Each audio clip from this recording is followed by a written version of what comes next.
Hello everyone, आज हम बात करेंगे अपनी डिस्प्ले प्रॉपर्टी की।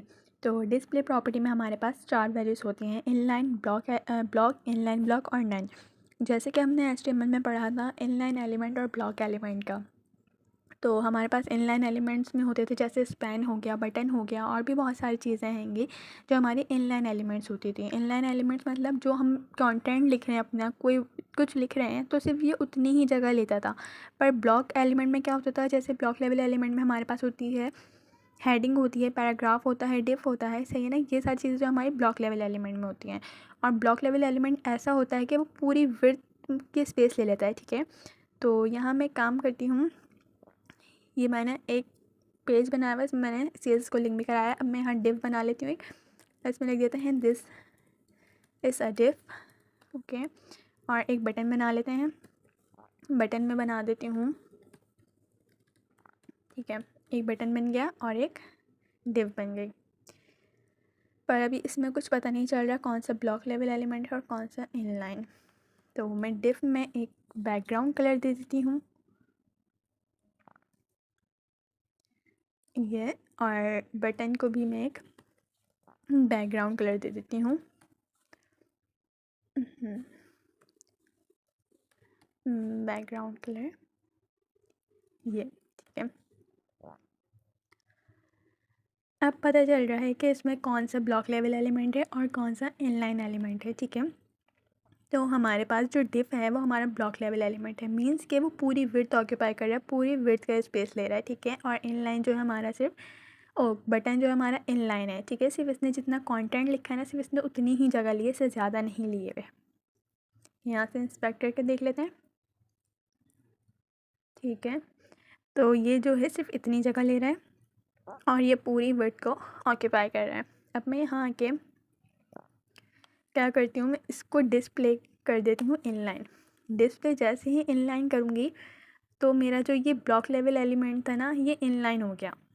अब जब इसमें जगह बची मेरे पास, तो ये जो मेरा इनलाइन एलिमेंट था ये भी ऊपर आ गया, ठीक है। तो ऐसे जो है हम डिफ को, अगर मेरी कोई भी ब्लॉक लेवल एलिमेंट है उसको हम इनलाइन कर सकते हैं CSS की मदद से। और जो मेरा ब्लॉक इनलाइन एलिमेंट है उसको मैं ब्लॉक लेवल एलिमेंट भी कर सकती हूँ। अगर मैं डिस्प्ले ब्लॉक कर दूँ, जैसे डिस्प्ले ब्लॉक करूँगी तो अब ये ब्लॉक लेवल एलिमेंट बन गया मेरा। मतलब अब ये बटन जो है बिहेव करेगा ब्लॉक लेवल एलिमेंट की तरह, ठीक है। अब ये पूरी विड्थ लेगा और ये जो है इनलाइन हो गया, ये जस्ट कंटेंट की जगह लेगा, ठीक है। तो ऐसे हम इनलाइन को और ब्लॉक को ऐसे सेट कर सकते हैं। अब बात करते हैं, इस सब को मैं हटा देती हूँ, ये अच्छे से समझ आ गया होगा इसका मतलब।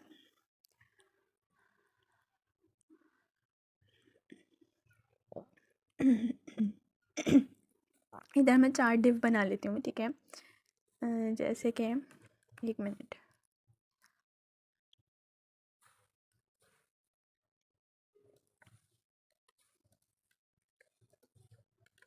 ये हो गया मेरा, this is a div 1, this is a div 2, this is a div 3 and this is a div 4।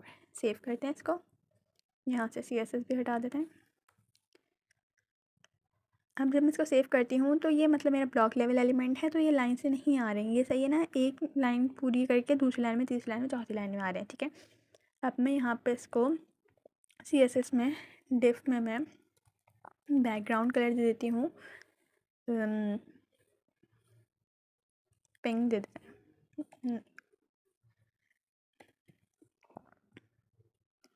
ये वाला दे देते हैं, सही है बैकग्राउंड कलर। इसको एक विड्थ देते हैं 100 पिक्सल्स की, ठीक है। इसको एक हाइट देते हैं हम 100 पिक्सल्स की, और इसके अलावा मार्जिन दे देती हूँ 25 पिक्सल्स, सही। पैडिंग भी दे देते हैं 25 पिक्सल्स, और बॉर्डर 2 पिक्सल सॉलिड ब्लैक, ठीक है। हम इसको सेव करते हैं हम। अब जो है मेरे पास ये 4 बॉक्स बन के आ गए हैं, ठीक है। अब ये 4 बॉक्स बन गए हैं, ये जो है एक लाइन में मतलब ऐसे ऐसे आ रहे हैं, ठीक है ना। एक के नीचे एक आ रहा है, एक के नीचे एक। अगर मैं इसको यहाँ से डिस्प्ले इनलाइन कर दूँ, जैसे ही मैं डिस्प्ले इनलाइन करती हूँ इसकी, तो ये जो है यहाँ सब ऊपर आ गए, ठीक है, पर ये बॉक्स की शेप में नहीं आ रहे हैं। यहाँ से इंस्पेक्ट करती हूँ तो ये मेरे बॉक्स की शेप में नहीं आ रहा, जबकि मैंने इसको मार्जिन पैडिंग सब दिया हुआ है, पर इसमें शो नहीं हो रहा। तो इस सूरत में हम क्या करते हैं, ये लिखा है inline block similar to inline but we can set margin and padding. तो अगर मैं इसको इनलाइन ब्लॉक कर देती हूँ, ठीक है, इसको मैं अगर इनलाइन ब्लॉक कर दूँगी तो ये मेरा मार्जिन पैडिंग विड्थ हाइट सब दिखेगा, ठीक है। अब मैंने क्या, तो अब ये जो है मेरे चारों बॉक्स जो है इसमें मार्जिन भी दिखेगी, पैडिंग भी दिखेगी। जैसे यहाँ पे आ जाते हैं हम बॉक्स में, तो ये मुझे बता रहा है कि मैंने इसको 25 पिक्सल्स मार्जिन चारों तरफ से दी हुई है, पैडिंग बॉर्डर सब दिया हुआ है, ठीक है ना। और इसमें बीच में कंटेंट भी जो लिखा हुआ है वो भी इसने एक जगह ली हुई है। तो ऐसे हम इनलाइन ब्लॉक को यूज़ करते हैं। इसके बाद एक और वैल्यू है इसकी none, to remove element from document for document flow. तो अगर क्या करूँ, मैं यहाँ पे आती हूँ और यहाँ पे एक आईडी दे देती हूँ बॉक्स 2 के नाम से, सही है। मैंने इसको एक आईडी दे दी बॉक्स 2 के नाम से, और इधर आईडी लिखता है बॉक्स 2। इसको मैं कर देती हूँ डिस्प्ले नन, सही है। डिस्प्ले नन करने का सेव करते हैं और अब इधर आके देखते हैं हम, तो यहाँ से बॉक्स 2 गायब हो जाएगा, ठीक है। तो अगर हमें कोई हेडिंग पैराग्राफ चाहे कुछ भी हो, कोई चीज़ गायब करनी हो, तो उसके लिए हम डिस्प्ले नन यूज़ करेंगे, ठीक है। इसके बाद हमने बात की थी कलर्स की, जैसे हमने RGB कलर्स देखे थे, रेड ग्रीन एंड ब्लू, ठीक है। अब उसमें एक ए भी होता है अल्फ़ा, मतलब ओपेसिटी कम करने का और ज़्यादा करने का, वो 0 से लेके 1 तक की वैल्यू में हम कर सकते हैं। जैसे कि यहाँ पे मेरे पास ये कलर है ना, इसको मैं कर देती हूँ, सही है, सेव करते हैं यहाँ से, सही है। अब ये कलर है, इसको 3 बॉक्स ठीक है, ठीक है।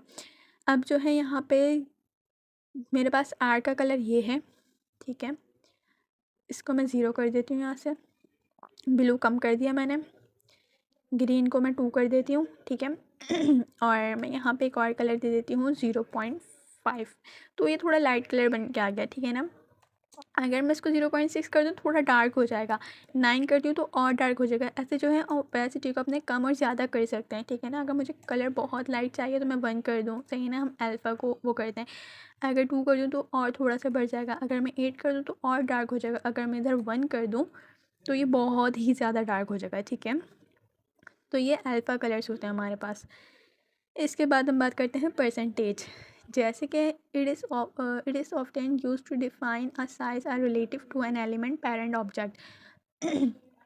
तो हमारे पास क्या था, एक पेरेंट एलिमेंट होते हैं और चाइल्ड एलिमेंट होते हैं। पेरेंट और चाइल्ड एलिमेंट क्या होते हैं हमारे पास, जैसे कि हम HTML में आते हैं और ये बॉडी जो है मेरी बॉडी टैग, ये हमारा पेरेंट एलिमेंट कहलाएगा, और इसके अंदर जितने भी एलिमेंट्स होंगे ये मेरे चाइल्ड एलिमेंट कहलाएंगे, ठीक है। अगर मैं डिफ़ के अंदर कोई डिफ़ लिख रही हूँ तो मेरा बाहर वाला जो डिफ़ होगा वो मेरा पेरेंट एलिमेंट कहलाएगा, और अंदर जो डिफ़ होगा वो मेरा चाइल्ड एलिमेंट कहलाएगा। अगर मैंने बाहर वाले डिफ़ को 100 पिक्सल्स की साइज़ दिया हुआ है और मैं चाहती हूँ कि मेरे पास 3 बॉक्स और हैं उस डिफ़ के अंदर, तो मैं उन चाइल्ड डिफ़ को क्या करूँगी, मैं 33% की जो है उनको परसेंट में विड्थ या हाइट जो होगी दे दूँगी, तो वो 100 से डिवाइड होके, मतलब ऐसे 33 एक साइज़ में आ जाएंगे, तो हम उसमें परसेंटेज यूज़ कर सकते हैं। इसके बाद हम बात करते हैं पोजीशन की। The position CSS property set how an element it position in a document, static, relative, absolute and fix. डिफ की पोजीशन या किसी और एलिमेंट की पोजीशन को, हेडिंग हो, पैराग्राफ हो, बटन हो, एक्सेट्रा, जिसकी पोजीशन को जो प्रॉपर्टी सेट करती है उसको हम पोजीशन प्रॉपर्टी कहते हैं, ठीक है। पोजीशन प्रॉपर्टी के लिए हमारे पास 4 पॉसिबल प्रॉपर्टीज़ होती हैं, static, relative, absolute and fixed. अब चारों प्रॉपर्टीज़ को हम डिटेल में कवर करेंगे। सबसे पहले बात करते हैं हम स्टैटिक प्रॉपर्टी की, ठीक है। स्टैटिक वैल्यू बाय डिफ़ॉल्ट सारे के सारे स्टैटिक ही होते हैं। पोजीशन को और एनालाइज करते हैं, तो मैं यहाँ पे मेरी 4 डिफ बनी हुई हैं, मैं इन सबको ना आईडी दे देती हूँ।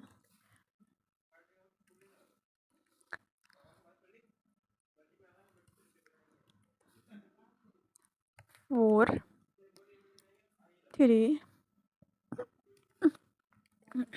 और ये 1, ठीक है। मैंने इन चारों डिफो को एक कलर वो दे दिया है, ठीक है। अब मैं यहाँ से हटा देती हूँ डिफ में, सेव करते हैं।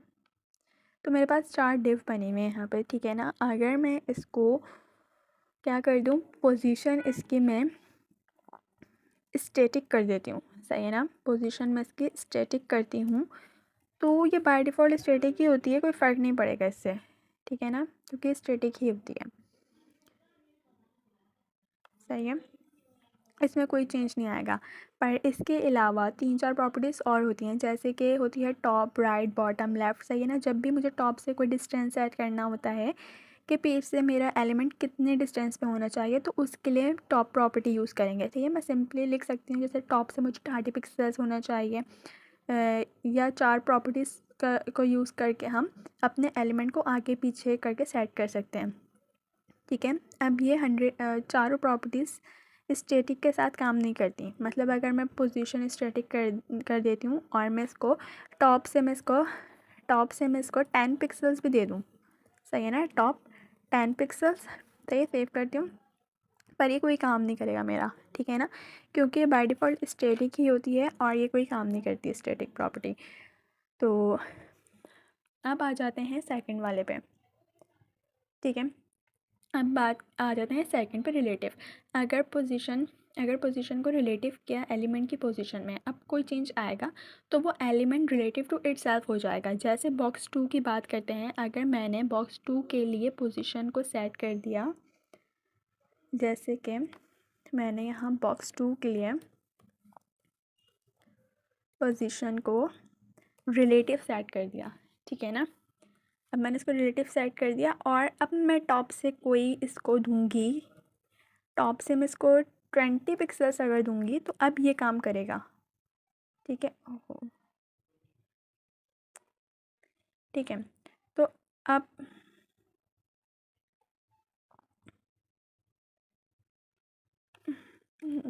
बॉक्स 2 को, ठीक है।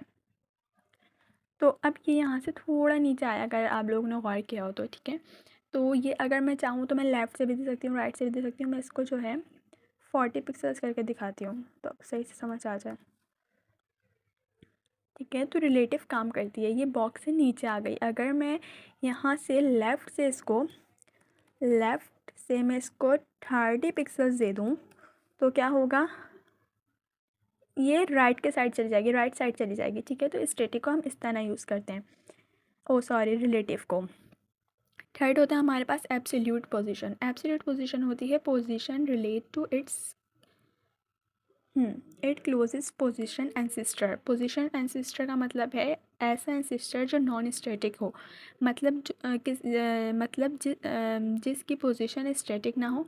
और एंसिस्टर क्या होता है, पेरेंट एलिमेंट या पेरेंट का पेरेंट एलिमेंट, मतलब जो बाहर के साइड जो एलिमेंट हो जाते हैं उसको हम एंसिस्टर कहते हैं। जैसे अभी मैंने बताया था कि बॉडी टाइप हो गया, ये हो गया। तो अगर मैं यहाँ से जाके बॉक्स 3 को पोजीशन इसकी कर देती हूँ एब्सोल्यूट, पोजीशन एब्सोल्यूट करती हूँ। अब इसको देखते हैं तो ये जो है ओवरलैप कर गया, सही है ना। ये जो 4 वाला था वो 3 के नीचे उसमें आ गया, ठीक है ना। तो एब्सोल्यूट से ये होता है। और मैं इसको दे देती हूँ टॉप से 200 पिक्सल्स, सही है। सेव करते हैं अब इसको। तो इससे ये होता है हमारे पास, ठीक है। तो ये 3 जो है यहाँ पे आ गया और 4 यहाँ पे हो गया, सही है। जो ये है वो नीचे हो गया थोड़ा, तो इससे हमारे पास ये चीज़ हो जाती है। और पोजीशन फिक्स का क्या मतलब है, position relative to browser absolute के केस में एंसिस्टर थी और इस केस में हमारे ब्राउज़र ही होगा और डॉक्यूमेंट से हट जाएगा। जैसे कि मैं जाके बॉक्स 4 देखती हूँ, ठीक है। बॉक्स 4 में मैं क्या करूँगी, पोजीशन फिक्स्ड कर देती हूँ, सही है। पोजीशन को मैं कर देती हूँ फिक्स्ड, सही है। पोजीशन मैंने फिक्स्ड कर दी और मैं बोलती हूँ राइट से 10 पिक्सल्स, ठीक है। और टॉप से 0 पिक्सल्स, टॉप से 0 पिक्सल्स, सही है। अब मैं इसको सेव करती हूँ। तो ये जो है जाके जो है मेरा जो 4 हैगा बॉक्स 4 वो जाके राइट साइड पे बिल्कुल टॉप पे, अब ये हिलेगा नहीं, सही है। अगर मैं यहाँ पे जाके एक पैराग्राफ भी लिख देती हूँ, डिफ 4 में कहना मैंने, अब मैं यहाँ पैराग्राफ लिखती हूँ, लॉरम, ठीक है, इतना सारा मैंने एक पैराग्राफ लिख दिया इसमें। अब ये मेरे पास पैराग्राफ आ गया। अगर मैं इसको नीचे ऊपर कर रही हूँ तो ये जो है मेरी फिक्स्ड हुई हुई है, ठीक है ना, ये कहीं जाएगा, मतलब ये मेरे और बॉक्सेस हैं ये ऊपर नीचे हो रहे हैं, ठीक है ना, बट ये जो मेरे ये वाला बॉक्स होगा ये एकदम फिक्स हो जाएगा, ठीक है। तो हम फिक्स्ड को इस तरह यूज़ करते हैं। अब एक और पोजीशन सेट करते हैं, वो होती है sticky. Sticky mean position based on user scroller position. जैसे अगर बॉक्स 3 को एब्सोल्यूट की जगह यहाँ आते हैं, बॉक्स 2 को इसकी जगह में कर दूँ स्टिकी, ठीक है, और एक पैराग्राफ भी हमने लिखा हुआ है, ठीक है। तो अब ये जो है एक उस पे जाके हमारा ये भी स्टक हो जाएगा, ठीक है, मतलब ये अपनी जगह पे आके काम करेगा पर ये यहाँ पे भी स्टक हो जाएगा, ठीक है। ये एक फिक्स है और ये स्टिकी है। तो अगर मैं स्क्रॉल करती भी रहूँ तो ये अपनी जगह पे ही रहेगा। तो ऐसे हम यूज़ करते हैं स्टिकी का। इसके बाद हम बात करते हैं अपने बैकग्राउंड इमेज की, ठीक है। तो background image use to set an image as background, तो उसके लिए हम करते हैं, आ जाते हैं हमने इस पर और इधर से कोई इमेज उठा लेते हैं, नेचर, या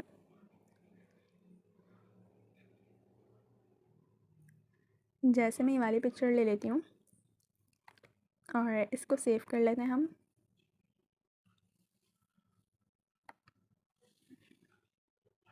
वन मिनट, कहाँ सेव करते हैं, डेस्कटॉप में है,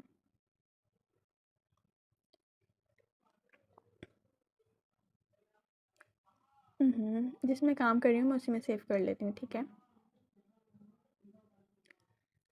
अभी हम ये वाले में काम कर रहे हैं तो मैं इसी में सेव कर देती हूँ,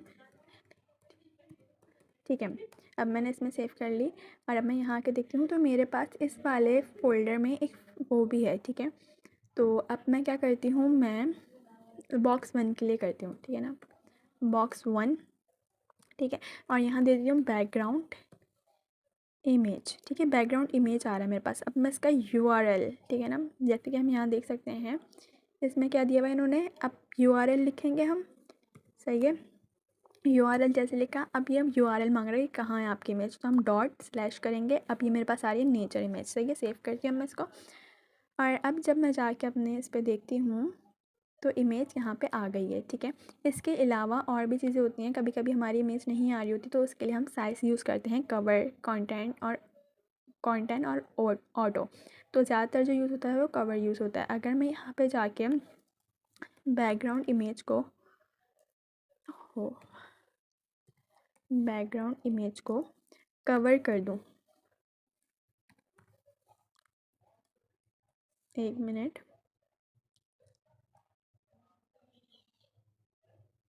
सॉरी, बैकग्राउंड साइज़ को करना था। यहाँ से मैं बैकग्राउंड साइज़ को जो है कवर कर दूँ, सही है।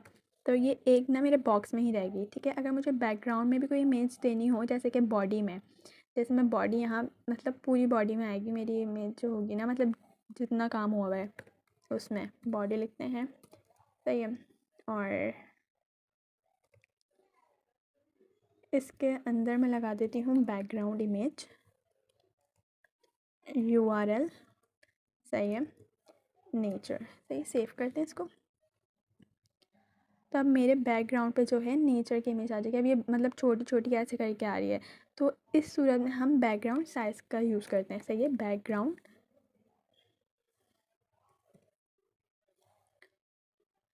बैकग्राउंड साइज़ को अगर मैं कवर कर दूँ हम यहाँ से, सही है, तो अब ये अच्छे से आ जाएगी। अब ये कवर हो गई है पूरी, सही है ना, अब ये सही दिख रही है, ठीक है। तो ऐसे हम बैकग्राउंड इमेज लगा सकते हैं, और भी बॉक्स में लगा सकते हैं, हम कहीं पे भी लगा सकते हैं ऐसे बैकग्राउंड इमेज करके। अब नेक्स्ट वीडियो में हम बात करेंगे फ्लेक्स बॉक्स की। तो वो मिलते हैं नेक्स्ट वीडियो में। Thank you.